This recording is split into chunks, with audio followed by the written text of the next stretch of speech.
No kokore ke hufanga mo hinga hi tala whatap ko tope o ku whata boat mi hen talangata e te au o whai ki tua mama o atu ka ata mo ai whainga maari e koe ni ke o atu ai homo polokalama ko ia ko e FAFANGU SAIONE aia o ko iheni pia mo whaifakau SALESI VAKA pe me sene Australia ke ma whahoko atu e tau polokalama ko ia ki a honi. Whataonga pe ka inga ku ongo lere atu e tau polokalama ke te ki mo tolu ki apina a pe hange ko ia na ku mo o atu au ku ma whatolo watu pe mo whatapu atu ke hau eiki ka ma hataki lotu pe mai kakai kotoa pe ku mo whanonga mai ke tau polokalama ko ia o a honi ka lawa ke mangau e ke pe hanga hirea ku mahino ke whahoko atu a ke tau polokalama ko ia ko e FAFANGU SAIONE ki a honi. E a honi foko loto ke tata lere ai whaifkau SALESI VAKA ki sene Australia. A malonga da mau e a honi e whaifkau pe a malonga mo e ngawe lahi pe me Australiana. Ko ilo ke ngai whatongia koe ke tuku hataimi. Ai ngai whatongia ko tope o au ki he whatongia koe ni. Ki hono whakahoko e polokalama FAFANGU SAIONE ku ta whakahoko. I he pure lulu, hoata pure lulu ko tope pe pong pong pure lulu ko tope pe me Australiana. Whewheha ke whaifkau.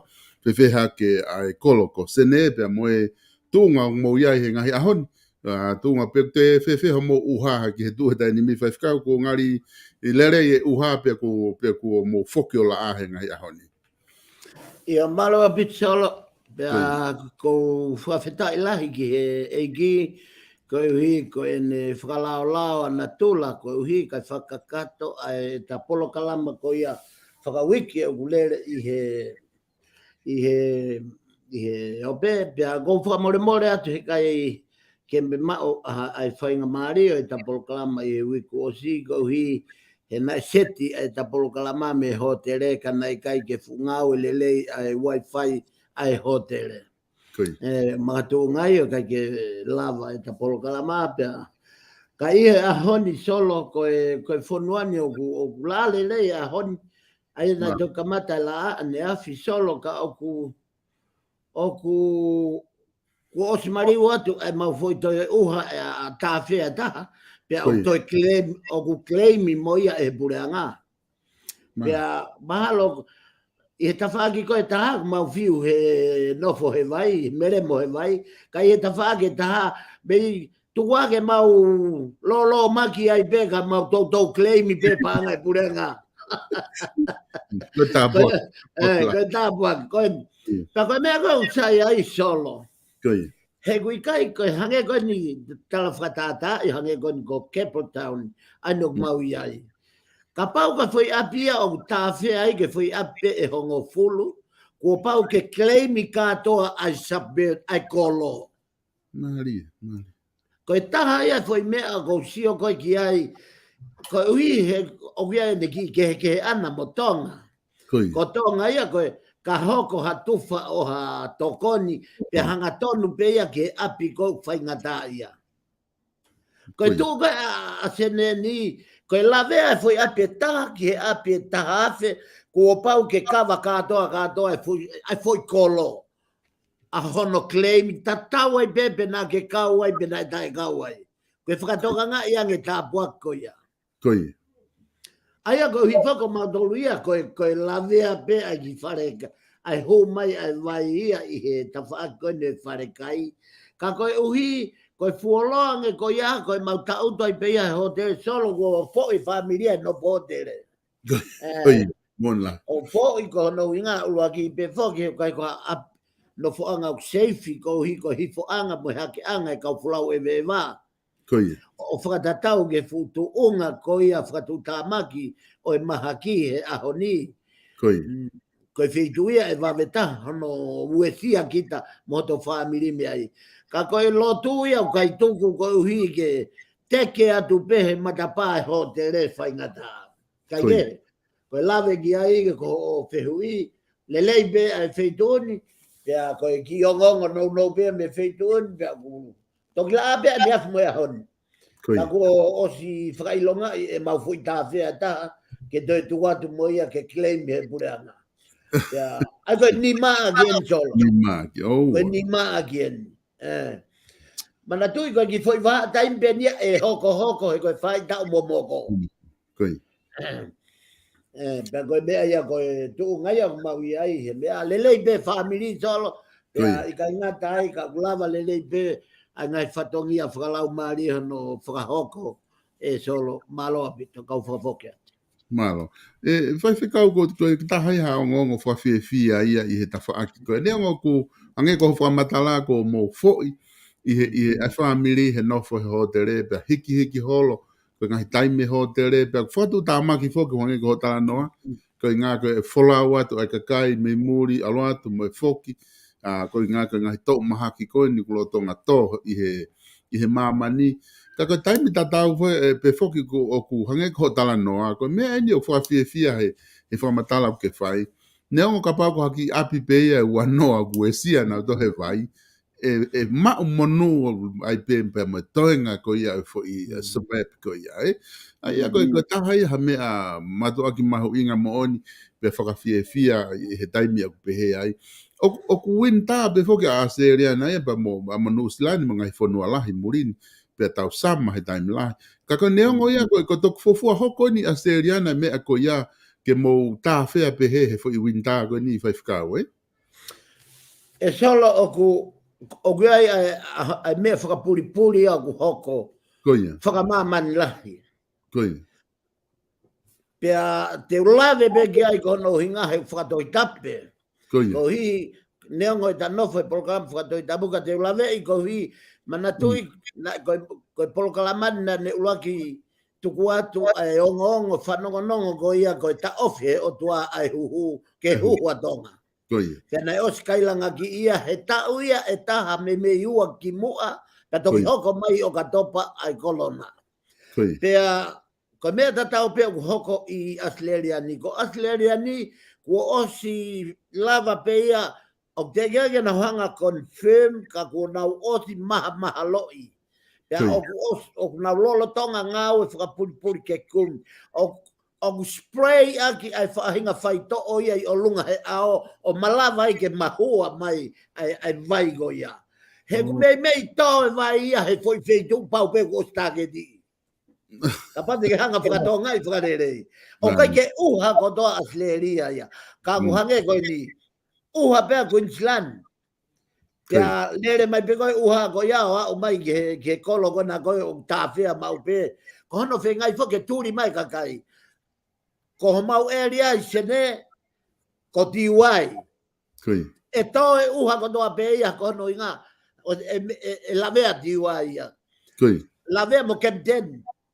lavea pe mo Makafa aya ko mau dole area Makafa aya ko ne tuku ko ngai foi area pau ko ni pau pe ke to e uha ia ta fea i e feitu ko ia o hono inga ko o si kapate ta no fo whakaukau ke mea ko ni solo ka pau ko natula ni o natula ni o natula te mau ki hawa ma tolu ka to atu ke he kolo ko e hawa tu kolo ko e ko ha unga mea tu o ni mai ni hono pamu be ai lo vai ia ho mau fedu ma hua be ho mau aia o ku ai ma mahalo mo hu ki ai o ku ai fai nga fai do ngawe aki e kau ai ni o toko ni pe ia ke mahaki ko whakau haka whakapuripuri o whai he mahaki ko mea tatau pe o whai ki natula ko mea tatau pe o whai ki hike ki he mamani ko ni he kuonga whakau ni o au ki he mate Mari la ya pito ai ngai fa matala pe he pe aku ko ngai fuka lau ko pau pe ke fai e kakai e fai fikau a hono whakau ka mo hu la ya pito ko ha hia o to uha pe ki fei tu ia ko e kai la pe mo ha pe ngai fei tu la hi ko ko pe ni fa fia ni e ko ko pa ko lo pe fuka ko to fi ha ni tala mai ta POLOKALAMA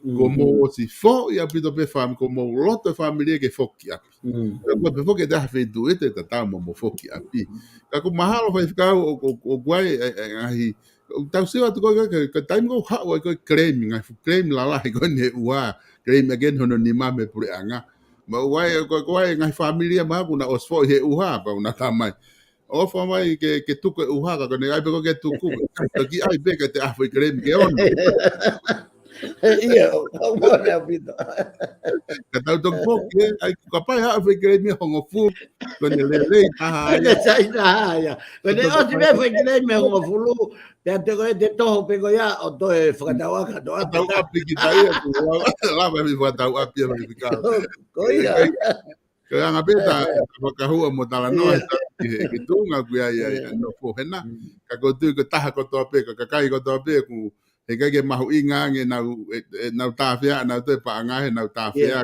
mahu inga ka na tol ke na fo ko na wai api o hange pe ko ni solo ko ne ko lo tonga hoko e palparema ko eni o sta of he in Chihuahua ke mau hau ki abin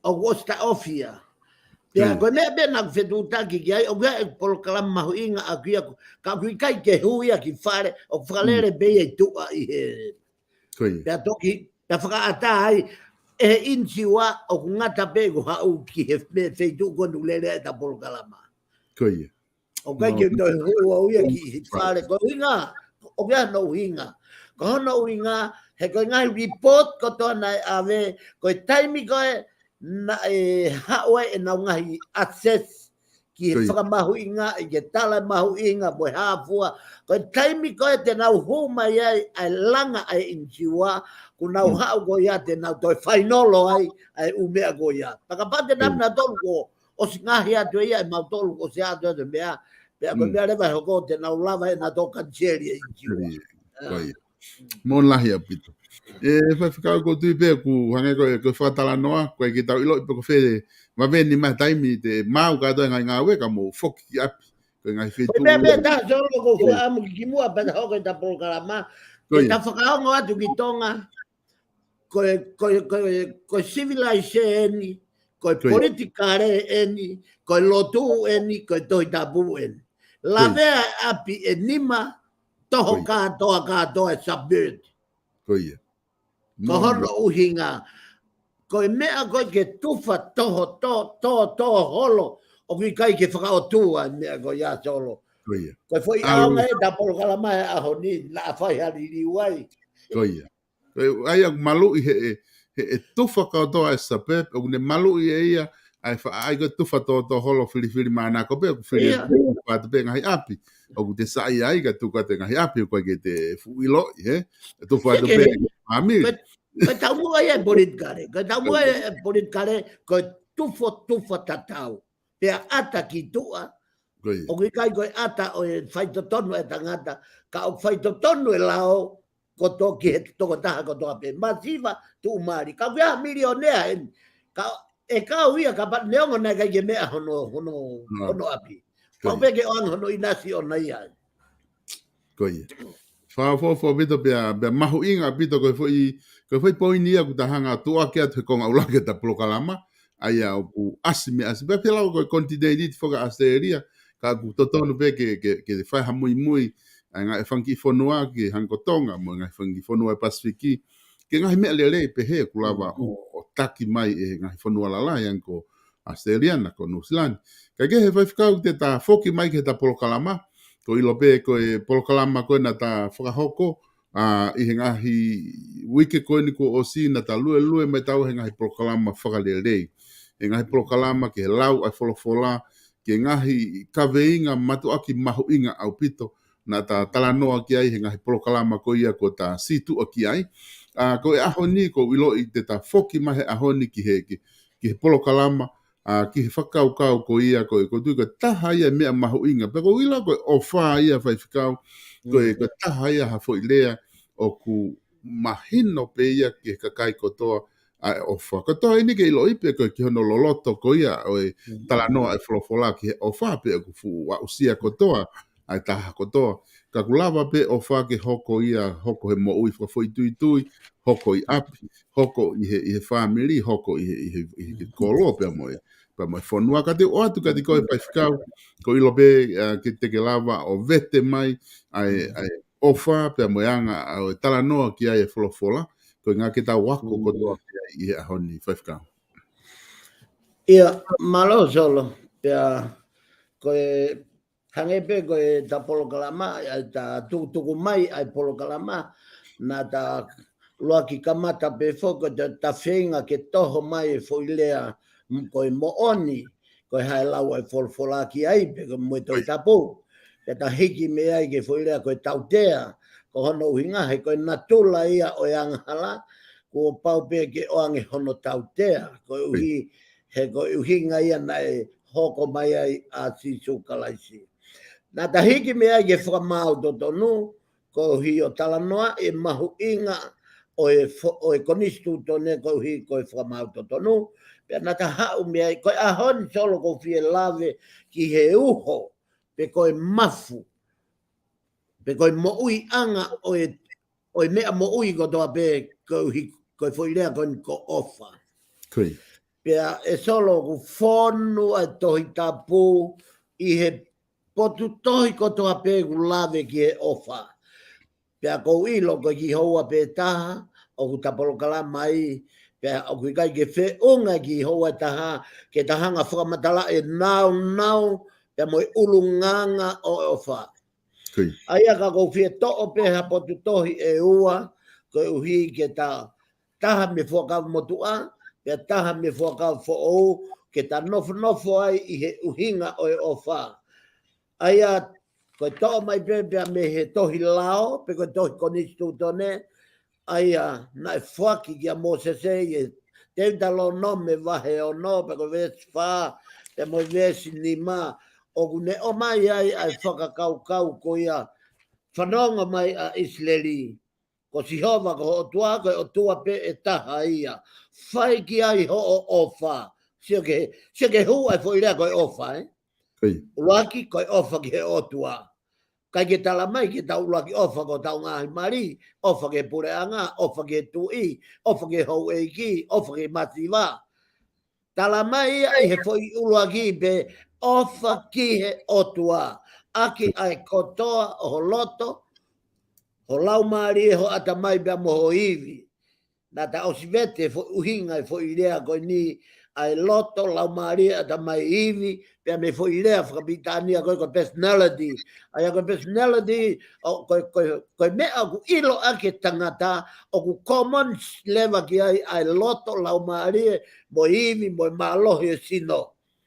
Pakabau he kai ke common katoa ngai malohinga ko ni, mo ngai whakapuri o iwi mo ui o ata maiba mo loto mo lau maari pe o he tu urewa tangata. Aia ko potohia me whakamotoa.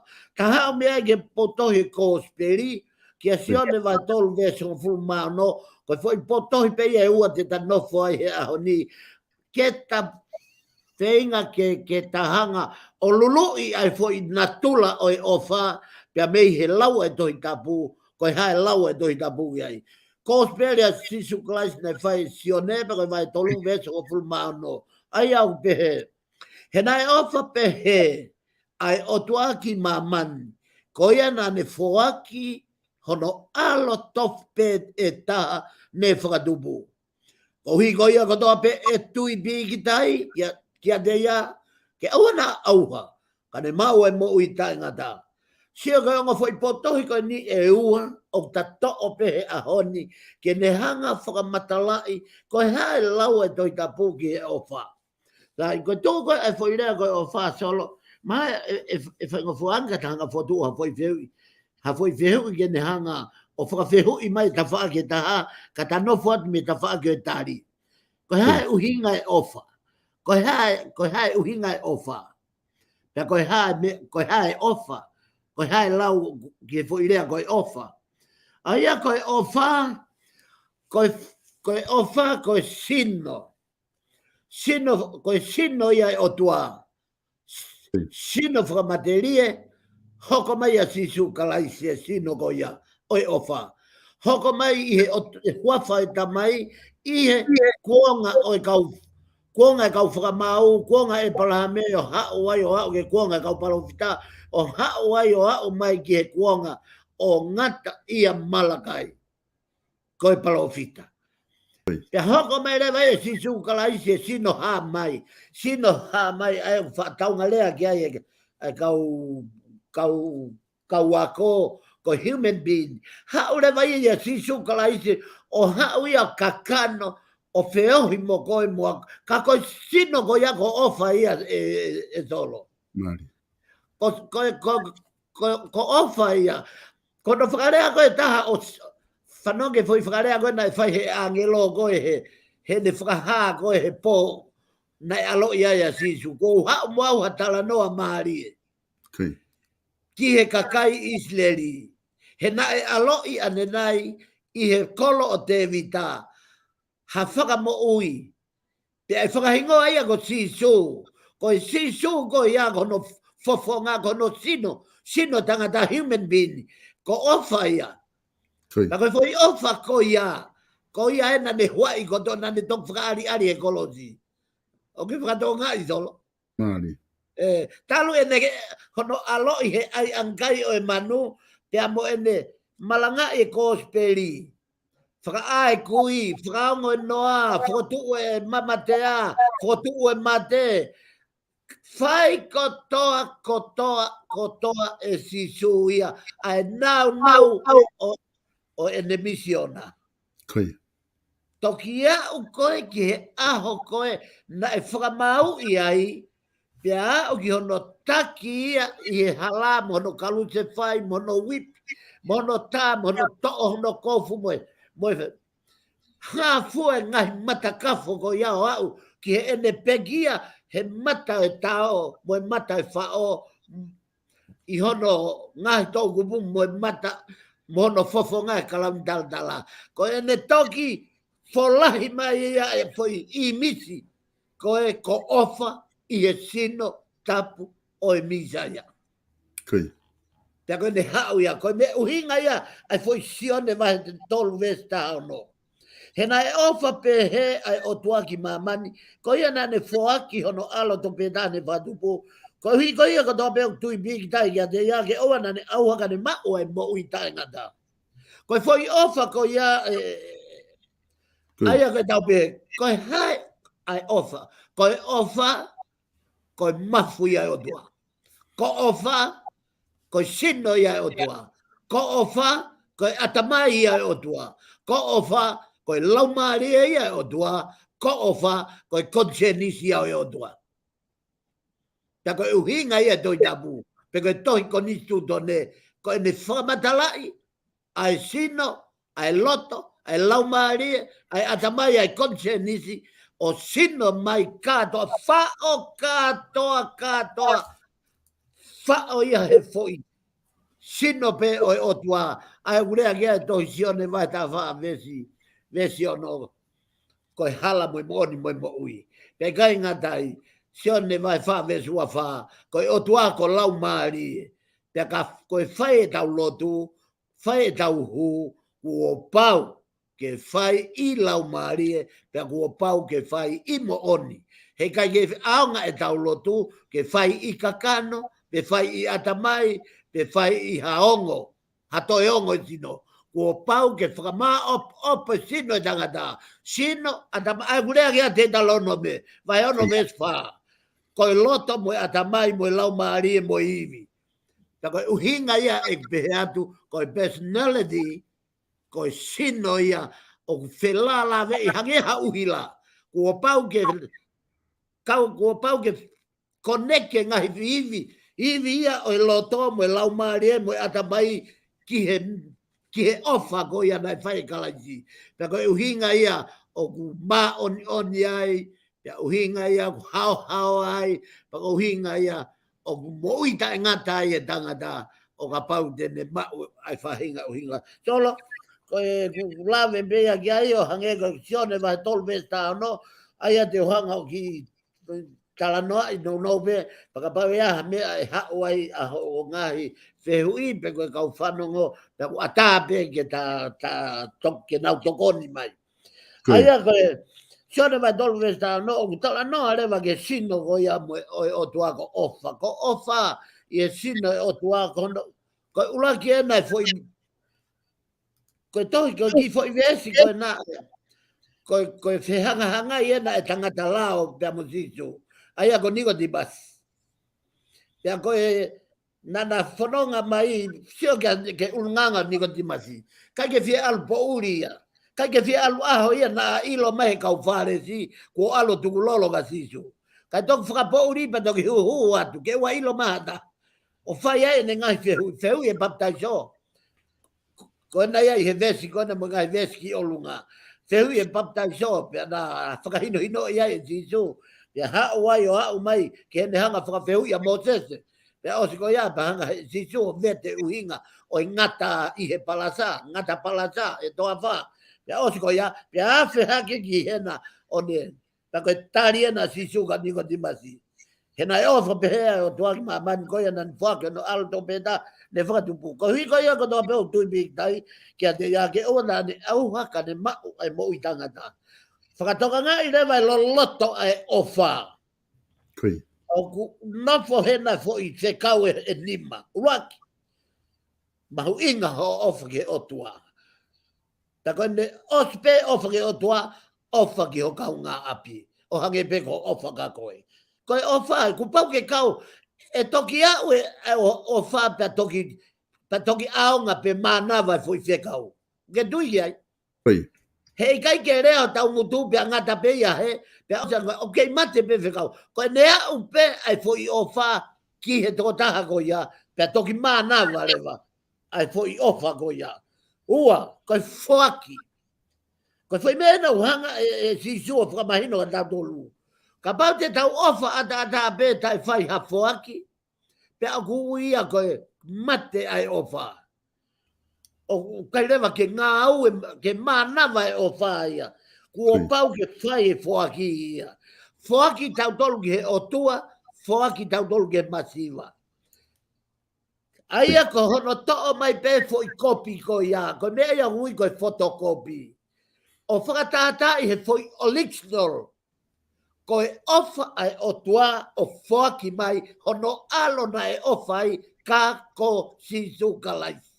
Mari. Ko mahuinga ia o e ofa. Hei kai ke aluhake e tau ofa, ke maolunga ia i he ofa. Na e tomua fai e he o tua ma au mo au mo tau famili, mo tau siasi, mo tau fonua, mo tau pureanga, mo universi katoa. Ko foi ofa. Fehui uluaki am tayai. Ko hai ofa. Ko ofa, ko o tua. Sekretari, ko ofa ko o tua. Paka paure de tau pehe. Ko hai o tua. Ko o tua ko ofa. Aia ko foi lea ngā ue kune hanga hai. Hai e o tua ki he ngā ue koe ke hā mai ngā ue o ne whakamatala i mai a ofa. E solo ka pau e ngā ue pure anga pe ngā ue tanga tāpe ko a minista pe ko a tui. O ngā ue kai ke hā mai e ai ofa. Ko e te waloia. Nofo, ko e ka kai kotoa, ko e pure anga kotoa kune ngā ue i, ko e ngā ue e pure anga whakamamahila. He ko ngā ue e ano afi o heri. Ko tau ngā ue ke whotunga o tua. Ko tau ngā ue ke kupesi o tua. Ko tau ngā ue ke whotunga mai o tua. Mo imisi o tua he ngā ue ka pe ukai.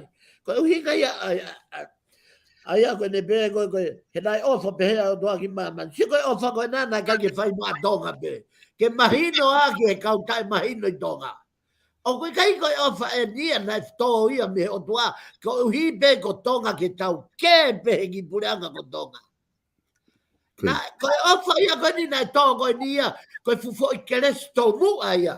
Na te lo tonga pe tamate taua ia ia i mo a tama. Pea hoko mai fo i ofa ia. Hau pe fo i ofa ia, na kai hau ia, maka tuunga hata ngawe lelei, na ta pore ai. Na kai maka tuunga hata tuunga poto, kono uhinga ke whakawhehu ia, pe whakauhinga i whakatuunga lea. I kai, koi fufo i ofa ia koe ni, koi fufo i ofa ai o tua, koi ofa koi kelesi tō mua, koi matu aki ofa li oa. Pe ko hono whakarea, he kauako, koe na ki me ngai api ako doi tapu, koe akabe lava, ai koe ofa ta e saun. Ai koe whainga ofa koe te whie mau e ia ke to tongi ange. Ke he atu pe e tau whae tau tolo e ofa solo, Tau sia ke loto e ulunganga e o tua. Ofa li oa, matu aki whaki mahno alo, kai te whie mau ke to tongi ange. Matu aki li aki mai hono alo. Ke mo ui ia ka pekia. Ke pekia ia ka mo ui taua. Pe koe hai ui ka maa behe ai. Ke ai tai mahino ka tau dolu. Ai tohi tapu.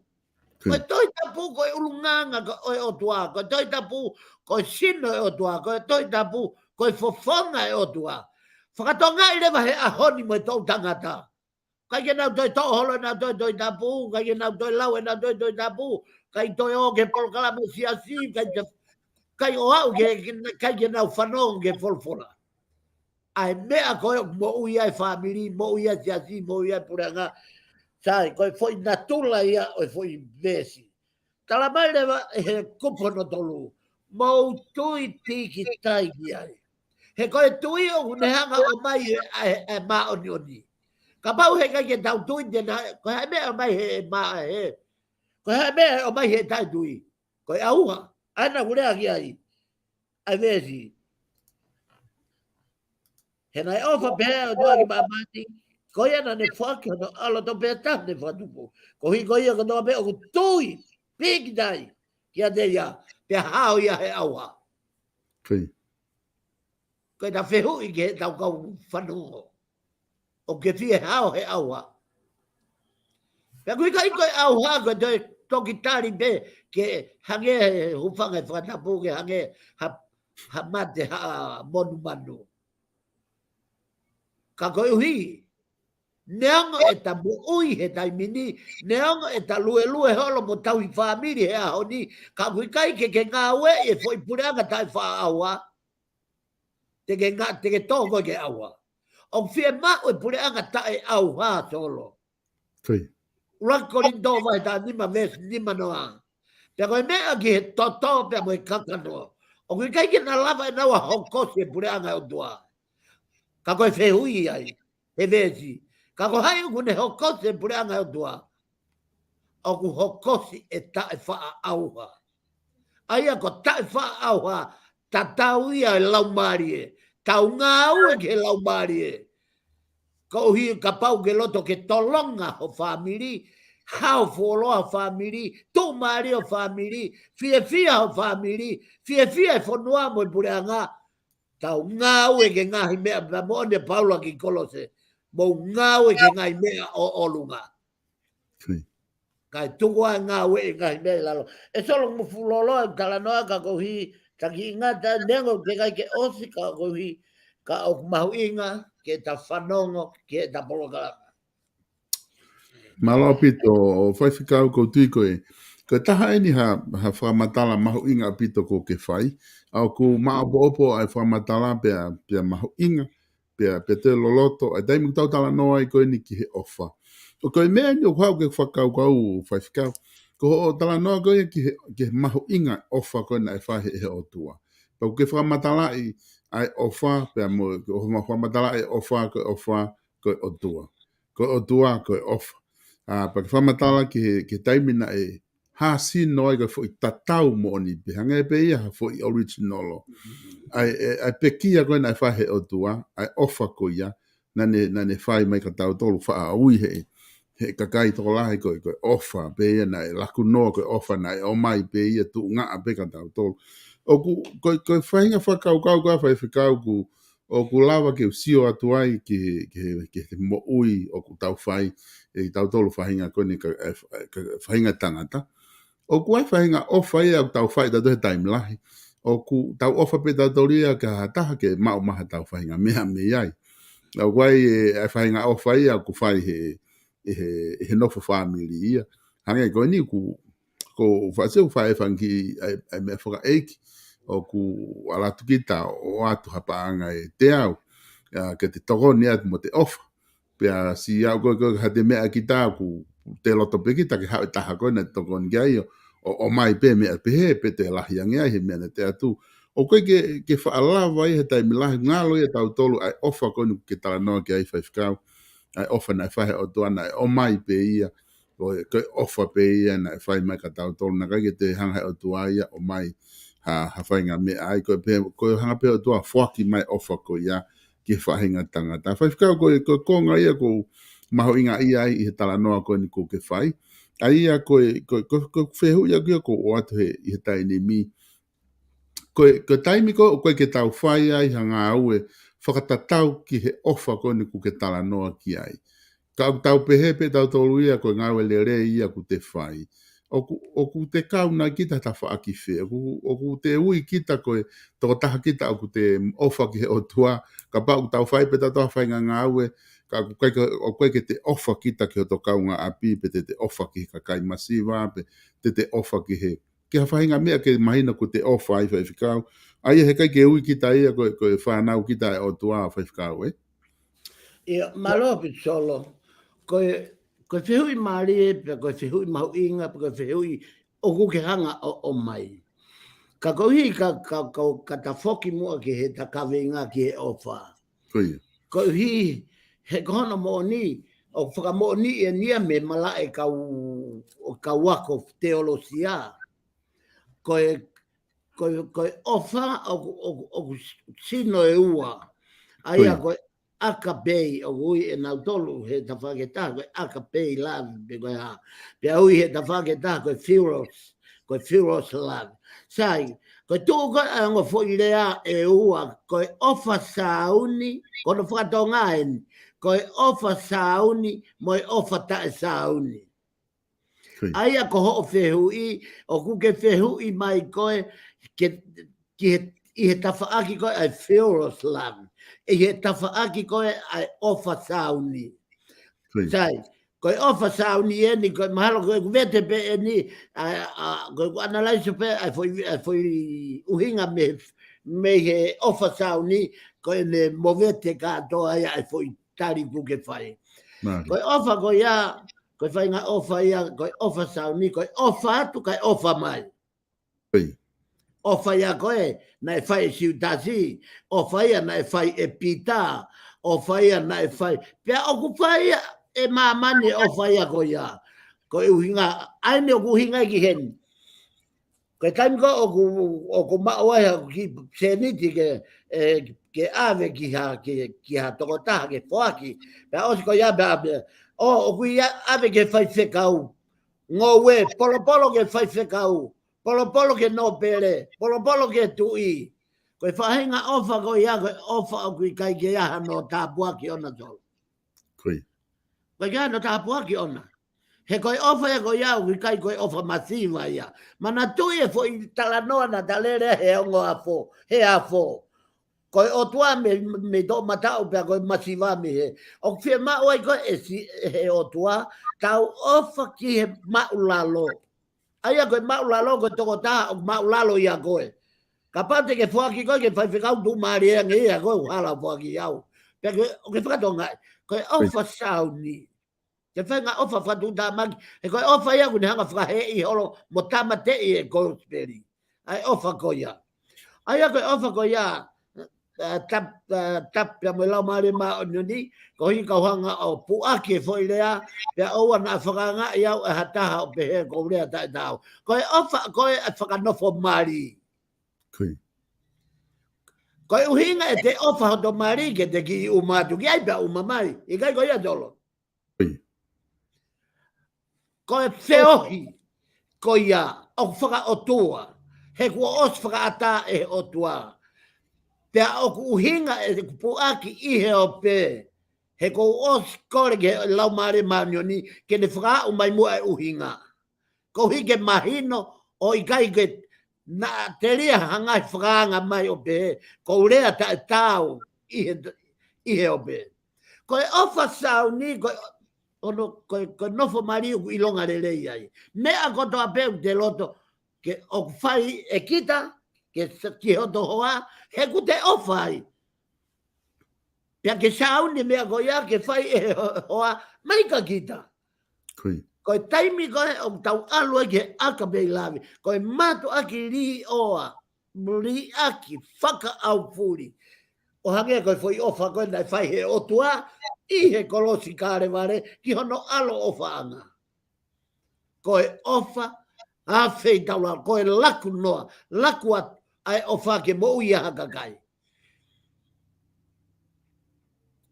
O kai ke pe ko tari ko ho fehui pe ko he au me ho fehui. Ka Maria bito whaifkau e tari ko ke o mai.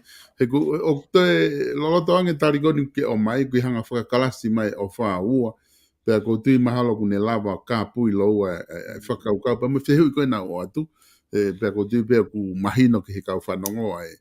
E whakatala noa koe ni ko ki hanga o whahoko. E whaiwhikau taim lahi o ku kai whake ke loto au e hangi tau ku whatata ke teo koe ki loto ke hoanga o talang ke kakai ko o ku kai ke hatako taha o sai ko loto mabea ke talang ko sai ko toko taha lele ia o ko toko taha ha. Kaka taim taha ia o ku te whai kita whai ngā ue o ku te kei whehi a pe kita ke taha koe, whehi a ke taha koe. O te ita ke taha koe, pa kua e taha te hanga tukuhi whakakai koe. Koe taimi pehe, o ku lawa whaiwhikau ke te tala, ai ngahi to onga mo ui ko ia, e malawa whewhe ke te hanga o talang ke kakai ko toko taha ofa kita. Ka pau o ku te kei whai pe kita ngahi ulunganga, o ku hātu ia koe ke asia ai ofa ia. Maria solo, Maria obito. He koe uhinga ia, nai kamata e tatala noa he ofa, pia ulua ki lau atu. Koe otua ko ofa, koe sio e otua ko ofa, koe sino o e otua ko ofa. Whakatoka ngā iange. Hanga he otua o kawa ka atoa hono imisi. Koe. Ai tuunga o e ma on whaka otua. Ka pau te... He kai te ke mau e ofaka, ke mau e loto meri no. Sio konga rewa ho mo ui, Kai ke hoko ko tangata kakato. O lava e o fa lava fai kataki lava fai whakarerei lava fai e anga whakasevani di anga maulalo. Moi umea kotoa. Ka koe mea koe tō kuloto o aluhaki ma poe ia e whehia aku ia mea. Koe mea ia kui koe konga ai o wha. Ka ke whakatonga ai. Ka konga ai o wha kai aonga e te tui o tua. Maria koe whaingataa ai lotu He koe kai whie mau e he o tua ia ke te hu konga ange. Pea kai whie mau koe uhinga ia whai potoi me whaka mo tua. Ofa ki he o tua aki ai kotoa o ho loto, ho iwi, ho atamai, pea moho laumari e. Katoa, nau si o hifo, na ia e fo i komeni mai ai toko taha whai whekau ka te au pe he, o kai mahino ka au ai spirit, pea mo e soul, pea mo e free, ko hape ko free, ko ne uhinga ke freedom pe mea. Ka na kai ke kari e au e ne komeni. Ka e lawe e whamatala ko e ni o ka pau e whanongo mai. Ko e tūka ai sino e tangata, ko e ofa ko ia fufo i uho, ko e fufo i mafu ia tangata. Ai ofa. Pake whakatoka ngā i ni. Ngā o ake toi tapu e whuirea ko e ni, pia na e langa e whatu sisu i e ofa. Whatoa ngā i o kai ko e langa e mafu, ko e langa e whatu. Ko e whatu, ko e nofo anga o e ofa. Ko e mafu, ko e nofo anga o e mo ui. O ku tā pea pamu e mo ui, mei he mafu. Ka tō e mafu, ko e mea ia kou taui ko e pekia. Mari. Ka koe whatu, ko e nofo anga ia o e uho. O e imise o toa, o ku nofo i he whatu. Ko e whatu, o ku nofo i he loto. Ka koe loto, o ku nofo i he konsenisi. Konsenisi ki a loto, loto ki a whatu, whatu ki a ofa, ofa ki e o tua. Ko ne kakatoia. Ke whakatoka ngā i ange. Ai lo loto mea kuhinga toi tabuki ai. O kau he holo ke kau whakauhinga rea e kau atamai ia. Kau kore ke kau atamai ia. O ku anga ai kau palofesa. O ku anga kau dogeta. Ai kau master. O laka ngeia ia tau tolu nai o kuo. O tō talo mo o tuwhiniu mo mea. Kakapau e whakapipiki e nau iloke o tua. Tō atu. Kakapau rewa u nau mapaki me o tua. Ko hei uhinga mea, ko mea dai uhinga ki ai. A Paula ke toi kolose i e wahe ue muahe. He sapatu osi. Ko e poto whakafilosefa. Ko e muna mo e kaka. Ko hono uhinga pe eni. He kuikai ke iai ai whatu o e ofa. Ke lava ke ofa ke o tua. Ka e manawa mai e ne pala o wheta. Manawa mai e ne tōgeta. Manawa mai e ne masta. O hau ia he mama e o tua. O kai hau ia honu mama whakata mai. Te koe uhinga ia solo. O motu atu ai e fofonga i mama o e toitabu. Ko uhi he koe o tua o e ofa. Pea, koe foi mea kotoa pea, mea se nesi ke whakaha. Tala noa pea he ofa e o tua. Pea koe hoka mai a sisu, koe imisi mo e whotunga, mo e ulunganga, mo e sino ia e o tua. Pea tala mai rewa sisu, te walu au. Te walu au, lawe kumisiona, ka te uhau hoku whetongi. Koe ngai mawhai e laumarie, mawhai o sisu kalaisi. Na nau misiona ke i e sino peta. Koe otua, koe huafa, koe laumari e, oe otua. Fuakamo tua ia. Fuakama fo ou. Koe sino o sisu kalaisi. Koe misiona ia honoa. Koe hawa sisu kalaisi. O sino tatau mo koe mo au. Ke hao faao taua me ngutu. Oe te volona ne osi kumoa taua. Tau lotonga tokoto he mate. Mo tae amanaki. However, sisu o tui teunga. I he tāpa o ko mere, he manawa mere. Ka, i he tapu mo lau maare maa oni oni. Na i kai ko ha whainga maare ia o mere. ko human being ki he o tua ko lau mare I kai au bitu na ke tabo o be mere kana e faka malu ai mafi o tua he o malava e o tua ai ta malava pe ko misteri ko ya ko misteri o ta malava ke vete he atamai faka ngata o tangata Mola. Mola Koi. Mola he pito e whaifikau o ku whamatala maheni mahauinga pito ai whamatala koko ke whahako. Pe foki e malakai heni ne tokoni mai ke polokalama. Po wat whaifikau ko e whikau he hongo fulu. Ulaki he wha ko e whaunga ia hao ofa ke otua. Nima ke hongo fulu ko e whaunga ia hao ofa ki ho kaunga api.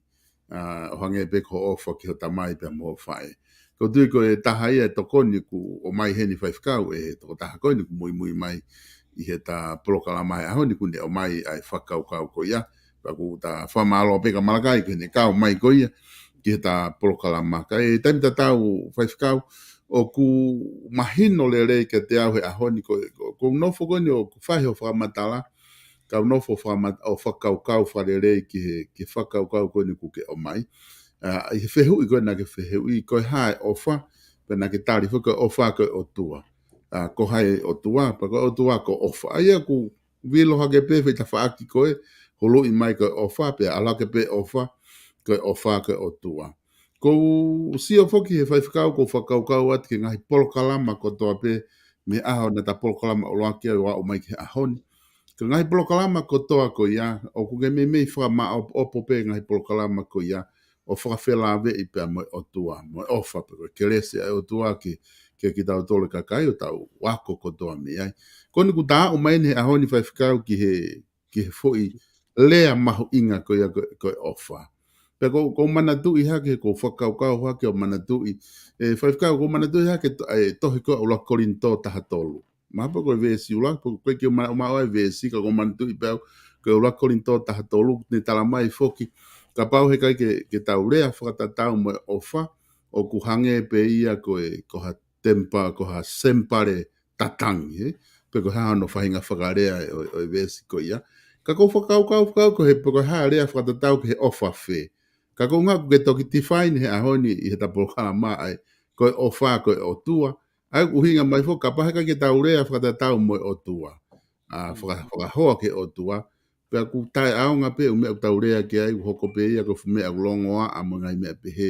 E whaifikau koe konga pe ia ko maho inga ia ai he taa mai koe ni ki he wha o singa ta polokalama. Ka te wha whoke atu ka koe pa ke toki whama opo mai pe ta polokalama I honi. Ia malo bita solo ko potohi ko na ke o mai ia o korinto vai ta tolu.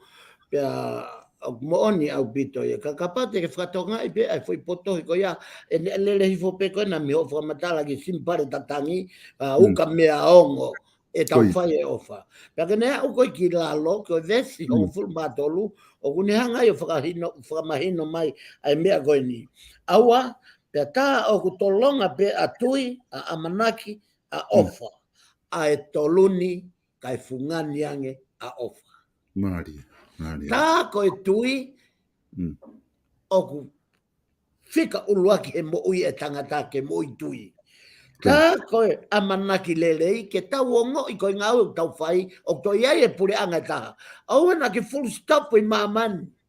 Koi.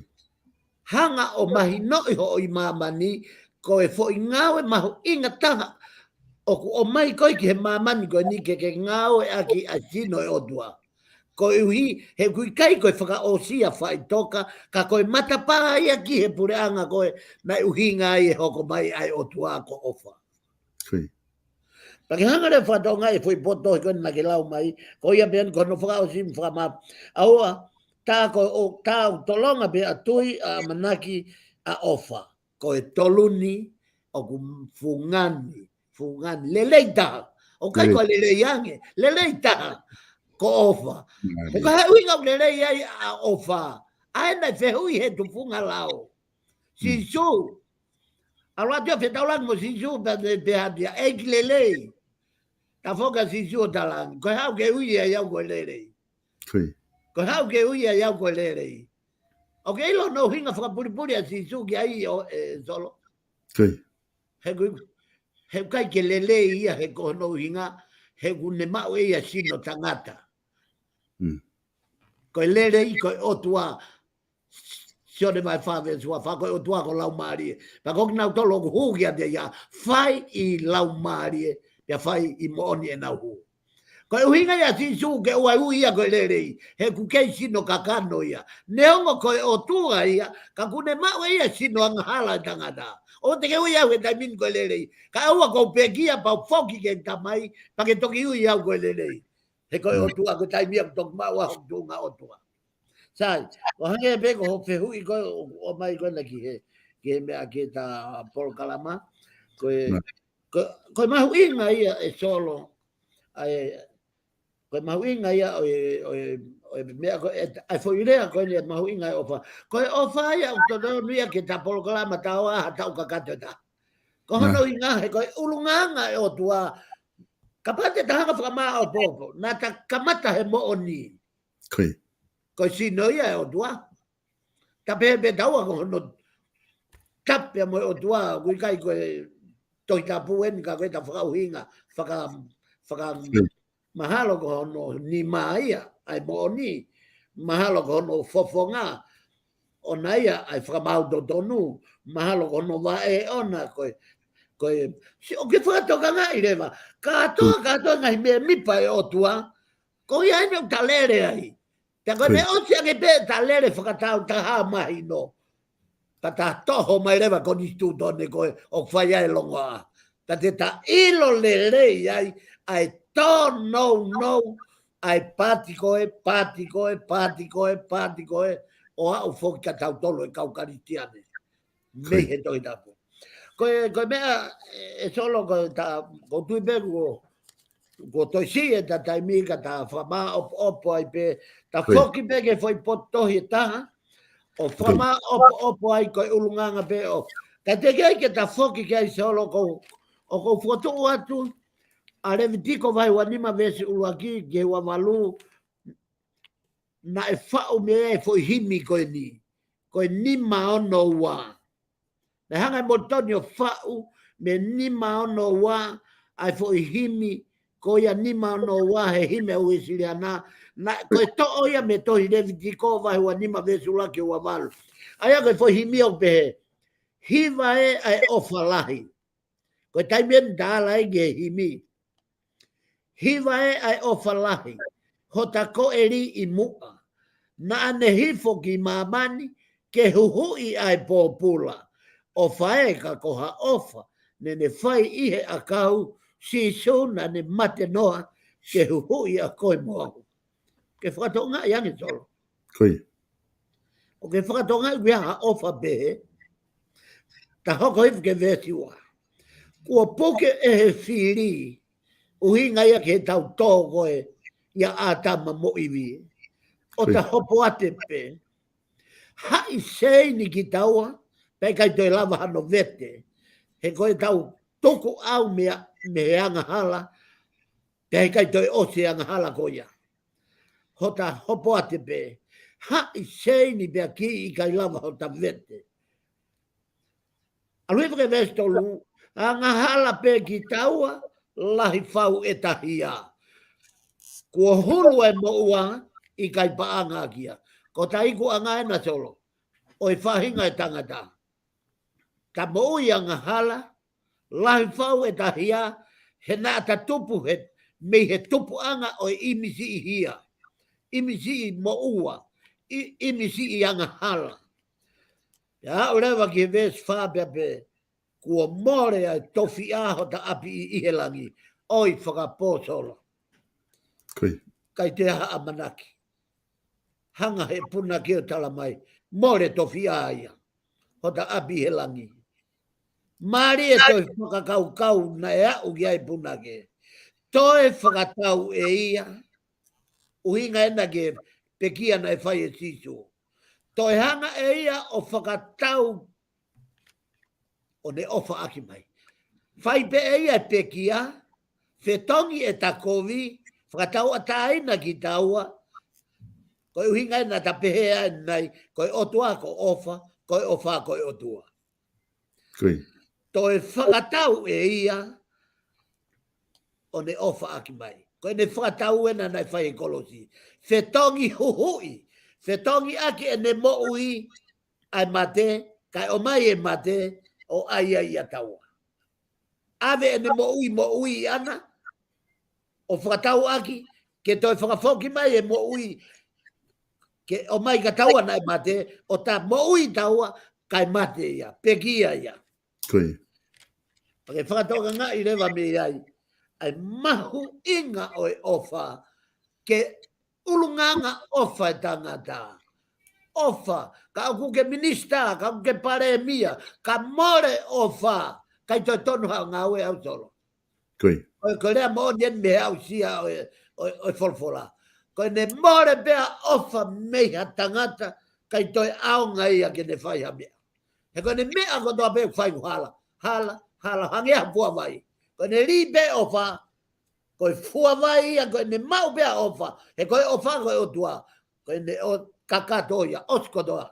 Te moni lewa lau koe, o siki e lau wa paula i he tohi karetia. O siki e ofa ai lau. Ko te mau bea ofa, ko te mau ia o tua. Mau e o tua, ko mau kotoa ia. Ke whakatonga ngā i ange.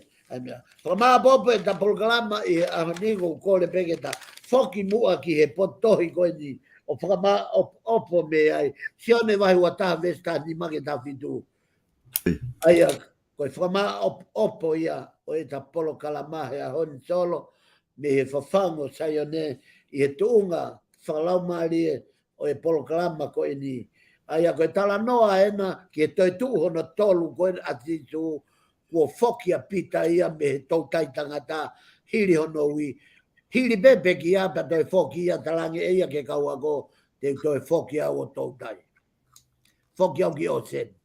Pia ne lotonga ena e ne toho e ne kupenga koe hatu o tolu ena sisu. Asiata sisu.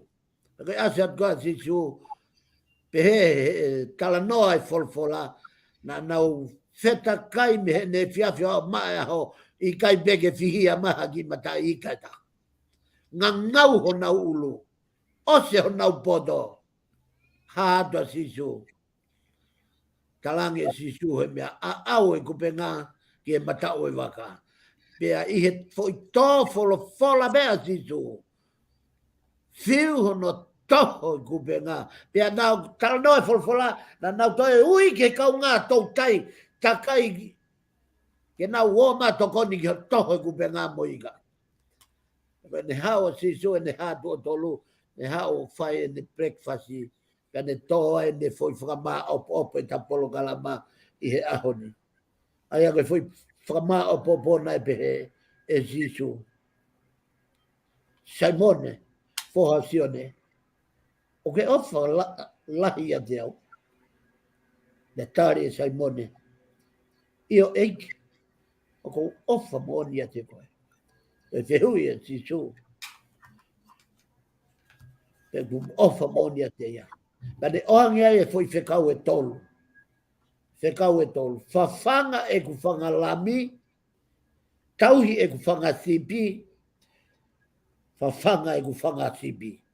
Whakatonga e kekehe, tu o tolu. O ke ofa i au Saimone, i o eki ko ofa i a koe.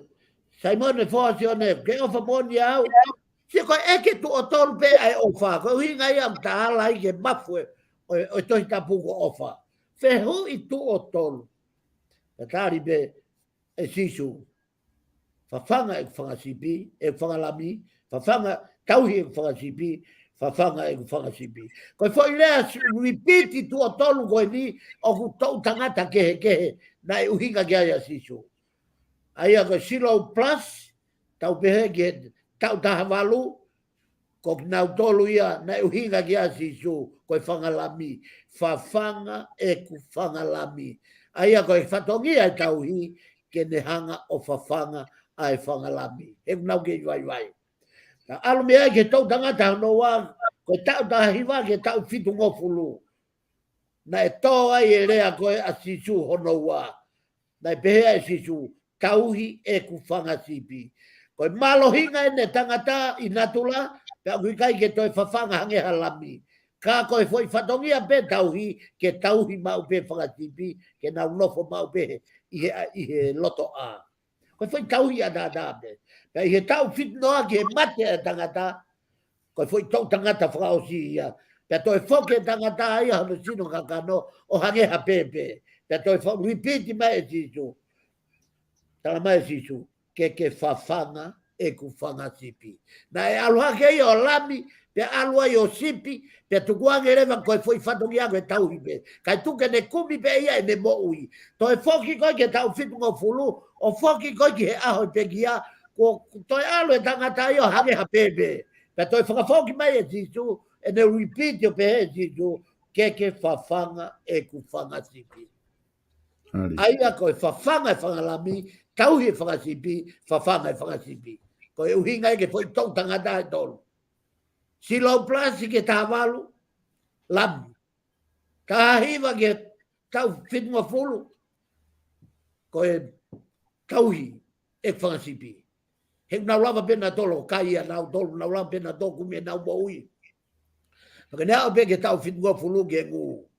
Toi foke tangata e mono sinu kakano, o hange ha pepe. Ka toi whamanat mai sisu, mo manadui ke tauhi e whawhanga e whakasipi. Koe kato aia e te whamatala katoa, te lona vai ono ves wha mo nima, o tu au taha pe whai ai ho wha. Ko toa loto hivi at mai lau maarie. E kai ngatai, e sione vai tolu vese kon fulu mao lea ka niko timas whamalo hia, niko timas talange ki ai kospeli no taha. He na e ui, ai kospeli ko niko ki kos. Ai ki foi vese pe ko niko taha, ko kospeli no taha. Aia koe kospeli no taha ia, o e tatala noa i he ahoni ai mahu inga i koe. He nai ofa pehe toa ki mamani koe ana ne whake ono alo tope taha ne whatupu. Ko hi koe ia ko toa pehe ku tui piki tai, ke oua na ne auha. Tau fia mau ke oua na auha e tau tangata. Tau fia mau ke oua na auha tau family. Tau fia mau ke oua na auha e pura tonga. Tau fia mau ke tau moui tangata, amanaki ai ke tau hu atu. Mau e pare e moui, ka koe moui taingata. Koe pare ia e tau ngau e mamani. Koe pare ngau e mamani koe ni, ke tau mau a e foirea koe internal life. Pe koe moui o taingata. Pea ka pau e he kai, e osa mamani he te mau. Kai more e moui taingata, kai koe tangata ia. Kai koe whaiwhekau ia, o kai koe, koe uhinga ia solo. O fatu kia te koe pia mo i ta POLOKALAMA, kai o mai kau whanongo, pako o fatu kia tō tahana e o mai e ne komeni, whamalo atu he tokoni mai, mo i whakamama mai, mo ne whakakakato mai, a e ta POLOKALAMA, kai ta whiunga i solo, kau whafokia. Malo pito whaiwhikau, po whamalo lahi atu he lavale rei POLOKALAMA whaafofa koe ahoni, ta tala noa ai ki he ofa. Wha malo atu ke tiki mōtolu ko tau pē kau whanongo, pē mo i kau mōtolu ko mō mui he tau POLOKALAMA. Whawhi atu ki mōtolu he taimita tau pē, o e pulelulu wika hau, te ma te whoki mai mai whaiwhikau ki tau POLOKALAMA ko ia whafango SAIONE ka mō mea.